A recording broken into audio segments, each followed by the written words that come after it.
할렐루야. 사순절 40일 기도학교 제24장 응답의 근거. 오늘 본문은 요한복음 14장 13절로 14절입니다. 너희가 내 이름으로 무엇을 구하든지 내가 행하리니 이는 아버지로 하여금 아들로 말미암아 영광을 받으시게 하려 함이라. 내 이름으로 무엇인지 내게 구하면 내가 행하리라. 아멘. 우리의 기도는 응답될 것이다 라는 근거와 우리의 기도는 응답된다 라는 확신은 오직 예수 그리스도에게 있습니다. 그래서 성도에게 예수 그리스도의 이름을 부를 수 있다는 것은 특권이고, 주신 특권을 통해 살아계신 주님을 알고 역사하신 주님을 경험할 수 있다는 것은 은혜입니다. 그러므로 오늘도 우리가 예수님의 이름으로 기도를 한다는 것은 우리의 삶의 주도권과 승리가 누구에게 있다는 것입니까? 하나님께 있다는 것입니다. 이처럼 우리가 누구를 바라보느냐, 누구를 믿느냐, 누구를 따라가느냐, 이 기준이 분명히 설 때 우리의 삶과 생명과 영생이 결정됩니다. 그래서 성경은 우리에게 예수 그리스도를 가르쳐 줍니다. 첫 번째, 오직 예수님이 유일한 길이십니다. 요한복음 14장 6절입니다. 예수께서 이르시되 내가 곧 길이요 진리요 생명이니 나로 말미암지 않고는 아버지께로 올 자가 없느니라. 아멘. 우리나라의 소크라테스로 불렸던 박종원 교수가 계셨습니다. 그는 서울대 교수로 재임 당시 박정희 대통령의 철학과 교육 분야의 자문을 담당하였고, 그를 중심으로 국민교육헌장이 당시 만들어졌습니다. 지식적인 면에서 너무 뛰어나 당시 한국의 중요한 정책과 방향을 정하는 자리에는 꼭 박종원 교수를 초빙하여 그분의 의견을 수렴하고 따랐을 정도였고, 인품적인 면에서도 참으로 훌륭하여 서울대 학생들이 가장 존경하는 교수로 늘 제자들이 이분의 주변을 머물렀다고 합니다. 그러다가 1976년 임종을 앞두고 계셨을 때 한 제자가 선생님 극락왕생하셔야죠 위로를 전했는데, 그때 박종원 교수는 자신도 그렇게 되고 싶지만 길이 보이질 않는다고, 이제 죽으면 어디로 가야 할지 길을 모르겠다고 한숨을 쉬며 말을 했다는 겁니다. 이때 곁에 있던 다른 제자가 선생님 예수님을 믿으십시오.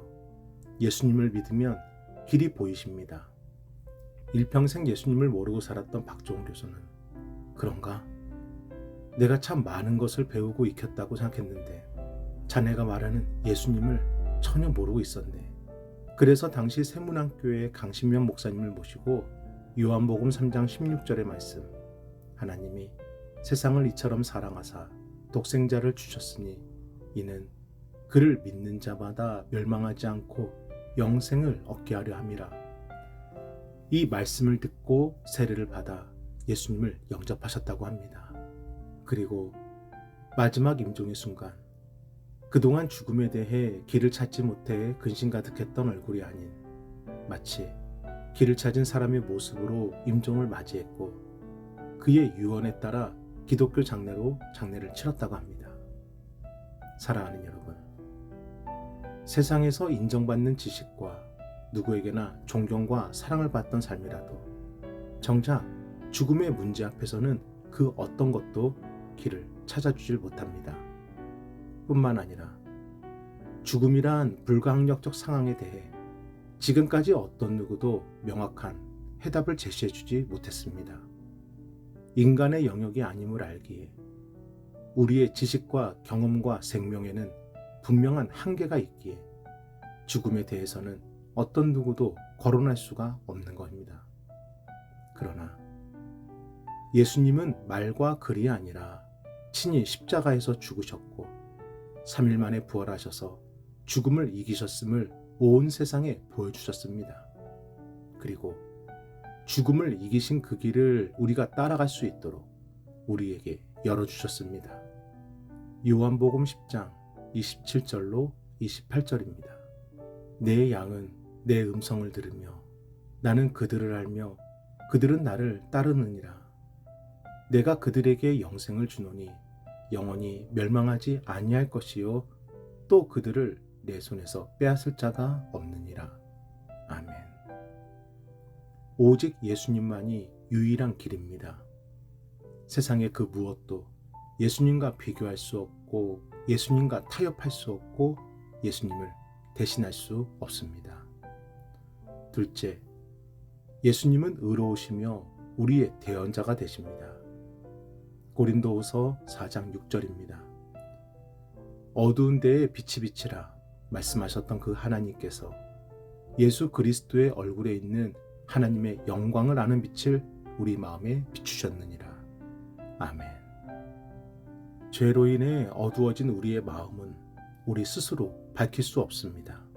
하지만 예수 그리스도를 믿으면 그 순간 예수님의 의로운 빛이 우리의 마음을 밝히시고 내 안에 숨겨진 죄를 낱낱이 드러내시고 씻어주시고 깨끗하게 하여 주십니다. 이것이 성화입니다. 그래서 우리의 마음과 모든 죄를 아시는 예수님께서는 우리를 죄로부터 해방시켜 주실 뿐만 아니라 친히 우리의 대언자가 되어 주십니다. 요한일서 2장 1절입니다. 만일 누가 죄를 범하여도 아버지 앞에서 우리에게 대언자가 있으니 곧 의로우신 예수 그리스도라. 아멘. 어떤 목사님이 자신이 죽어서 심판대 앞에서 신문을 받는 꿈을 꾸었다고 합니다. 심판자가 묻습니다. 그대는 항상 선했는가? 목사님은 차마 고개를 들지 못한 채 아닙니다. 전 항상 선하지 못했습니다. 라고 대답했습니다. 심판자가 다시 묻습니다. 그러면 그대는 항상 의로웠는가? 목사님은 한숨을 내쉬며 아닙니다. 전 때때로 불의하였습니다. 이번에 심판자는 그대는 항상 깨끗했는가를 묻습니다. 이번에도 목사님은 힘없는 목소리로 아닙니다. 저에게는 세상의 때가 많이 묻었습니다. 모든 질문에 네라고 대답할 수 없었던 목사님은 자신의 모습이 너무나 초라했고 곧 큰 형벌이 내릴 거라는 생각에 그저 고개만을 푹 숙이고 있었답니다. 그런데 그때 예수님의 얼굴의 형체가 밝고 환하게 목사님께 비춰지는 겁니다. 그리고 예수님은 고개를 들지 못하는 목사님을 안아주시며 보좌를 향해 말씀하여 주십니다. 아버지, 이 사람은 항상 선하지 못하고 항상 의롭지 못했고 항상 깨끗하지 못했으나 세상에서 저의 편에 서 있었습니다. 이제 여기에서는 제가 이 사람의 편에 서겠습니다. 잠에서 깨신 목사님은 그 자리에서 하염없이 눈물로 회개하시며 자신에게 밝은 빛을 비춰주신 예수님, 자신의 대언자가 되어주신 예수님을 찬양하셨다고 합니다. 사랑하는 여러분, 성경의 결론은 한 가지입니다. 예수님이 나의 편이십니다.